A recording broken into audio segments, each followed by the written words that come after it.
La balance commerciale agricole est maintenant déséquilibrée. Donc il faut, j'enlève les vins et les spiritueux qui sont une force inaltérable de la France, mais sur tout le reste, c'est pas acceptable.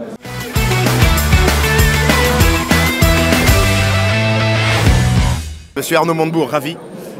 On l'a vu effectivement dans ce discours ici sur l'inauguration du stand Agri-Demain. Toujours intéressant d'avoir finalement quelqu'un qui a embrassé la République, qui a pu avoir une couverture, je dirais, d'action, mais qui est resté dans son cœur finalement un citoyen et j'allais dire un agriculteur. C'est un clin d'œil, mais c'est important d'avoir ces deux points de vue aujourd'hui.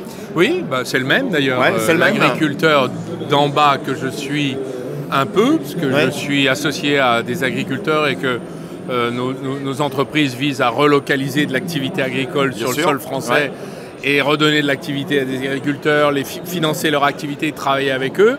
Alors on est investisseurs en minoritaire chez eux, puisqu'on s'associe avec les agriculteurs. Nous, on n'achète pas la terre, on n'est pas des Américains et des Chinois. On la loue avec eux et on aligne les intérêts de la transformation et de la distribution sur le producteur et l'agriculteur. Ce qui fait que finalement, comme ça, l'église est bien au milieu du village.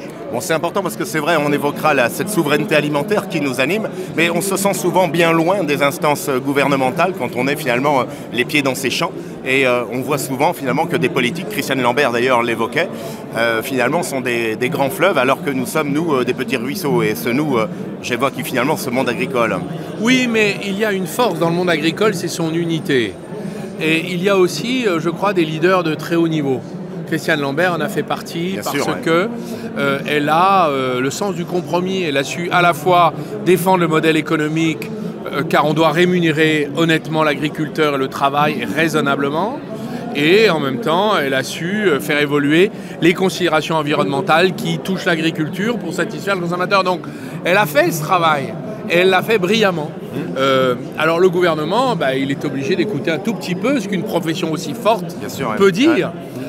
En tout cas, pour ce qui me concerne, je crois qu'on est devant des enjeux aujourd'hui de souveraineté considérables.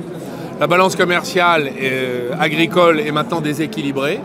Donc il faut, j'enlève les vins et les spiritueux qui sont une force inaltérable de la France, mais sur tout le reste, c'est pas acceptable qu'on ait des centaines et centaines de produits qui sont maintenant des produits importés pour notre consommation alimentaire. Nous sommes un pays de cocagne, il n'est pas normal qu'il y ait 20% de surface agricole utile qui ne soit pas exploitée. Donc on peut aujourd'hui réinstaller de l'agriculture, rémunérer à des prix plus élevés le travail de l'agriculteur. On ne peut pas accepter que l'agriculteur, qu'on exige de l'agriculteur qu'il travaille gratuitement. Je crois que la grande distribution l'a bien compris dans cette période inflationniste. J'ose l'espérer. Alors c'est vrai, je parle encore à l'ancien ministre malgré tout, parce qu'on évoquait là aussi cette perte d'exploitation. On est à 200 exploitations fermées, c'est qu'un chiffre en tout cas par semaine. On voit également cette difficulté de nourrir l'intérêt pour des jeunes à embrasser également les métiers de l'agriculture. Vous évoquiez finalement nos importations. On vient cumuler finalement, je dirais, des pénibilités, c'est-à-dire un manque de main-d'œuvre, une importation toujours croissante. On peut s'inquiéter malgré tout de notre souveraineté alimentaire et demain peut-être sur notre autonomie alimentaire. Je crois que toute la nation doit prendre ce problème en main et donc tout le monde doit d'abord valoriser l'agriculture, donc accepter des prix chers dans l'alimentation, je trouve ça normal. Parce que juste prix peut-être. Oui, ça s'appelle qu'on paye le travail. On paye le travail, ouais. On paye le travail, on paye la qualité environnementale. Bien sûr, ouais. C'est normal que le bio soit plus cher parce que les rendements sont moins forts. Donc il faut l'assumer. Je préfère que dans le budget d'un ménage, on paye moins l'immobilier et le logement. Ça semble logique. Et qu'on paye plus l'alimentation. Voilà. C'est des choix collectifs, ça.